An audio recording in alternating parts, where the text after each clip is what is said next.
మా రాజ్యం వస్తే మేడారాన్ని క్యాపిటల్గా చేస్తామన్నాం, రాజధాని. క్యాపిటలా? ఎస్. ఏం క్యాపిటల్ అది? అది సంక్షేమ రాజ్యం, ఇది ఎగ్జిక్యూటివ్, ఇది బ్యూరోక్రసీ రాజధాని హైదరాబాద్. ఇండస్ట్రియల్ రాజధాని మేము గద్వాల మక్తల్ ఏరియాని చేద్దామని. మొత్తం జనమంతా పోయి కడుపు పట్టుకొని బువ్వ కోసం బొంబాయి పోయింది ఆ ప్రాంతం కాబట్టి, తిండి లేక, అదంతా ఎడారి ప్రాంతం కాబట్టి ఆ ప్రాంతాన్ని ఇండస్ట్రియల్ రాజధానిగా, బ్యూరోక్రసీ ఎగ్జిక్యూటివ్ రాజధానిగా హైదరాబాద్గా, మేడారాన్ని సంక్షేమ రాజధాని. మేడారం నుంచి మదిర, మేడారం నుంచి మంచిర్యాల పైన ఆ ఉత్తర తెలంగాణ ఆదిలాబాద్ నుంచి భద్రాచలం వరకు ఉన్న అటవీ ప్రాంతం మొత్తంలో ఒక సెంటర్ పాయింట్ మేడారం. మేడారాన్ని సంక్షేమ రాజ్యంగా మొత్తం ప్రజలకు సంబంధించిన ఆల్ స్కీమ్స్ ఆ మేడారాన్ని క్యాపిటల్గా మార్చితే ఒక 2000 ఎకరాలని డీఫారెస్టింగ్ చేసి అక్కడ ఒక క్యాపిటల్ నిర్మించి థీమ్ పార్క్ని కడతాం ఫస్ట్. అంటే డైరెక్ట్గా ఫిజికల్గా పగిడిద్దరాజు ఎవరు ఎట్లుంటాడు, అతను గెటప్ వస్తుంది.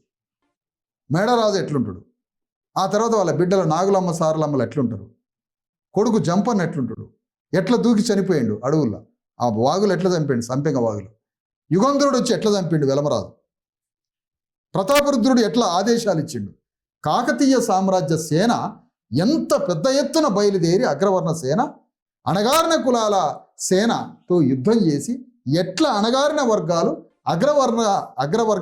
వర్గాలు ఎట్లా అణగారిన వర్గాలను చంపేసినాయో ఆ యుద్ధ సన్నివేశాలని ఒక పెద్ద థీమ్ పార్క్లో తయారు చేస్తాం. మేము తెలంగాణలో గవర్నమెంట్ ఫామ్ చేస్తే కోట్ల రూపాయలతో అవతార్ సినిమా దర్శకుడు ఎవరు, కెమెరూనా, ఆయనతోటి సమ్మక్క సారలక్కల స్టోరీ చెప్పి ఆయనతో సినిమా తీపిస్తాం. ఎందుకంటే ఆ భావజాలాన్ని ఆ సినిమా దర్శకుడితోటి, లేదంటే ఉద్దండులైన వాళ్ళు తెలంగాణలో కూడా ఉన్నారు పెద్ద పెద్ద డైరెక్టర్లు, ఆ డైరెక్టర్లను కూర్చోబెట్టి కూడా చేపిస్తాం. శంకర్ లాంటి వాళ్ళని కూర్చోబెట్టి, శంకర్ లాంటి వాళ్ళని. అంత పెద్ద స్టోరీ ఇది ప్రపంచ చరిత్రలో.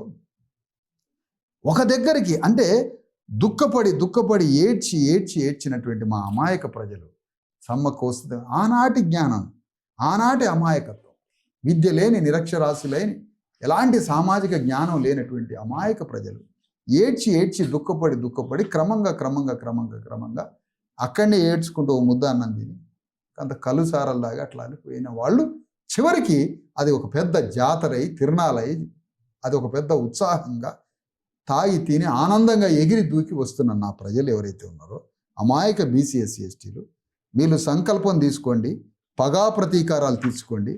చంపినటువంటి వెలమ రెడ్డి కమ్మ రాజ్యాల మీద పగా ప్రతీకారం తీర్చుకోవడానికి, తిరిగి సమ్మక్క రాజ్యాన్ని పునర్జీవింపజేయడానికి బ్యాలెట్ బాక్స్లో ఉంది సమ్మక్క రాజ్యం.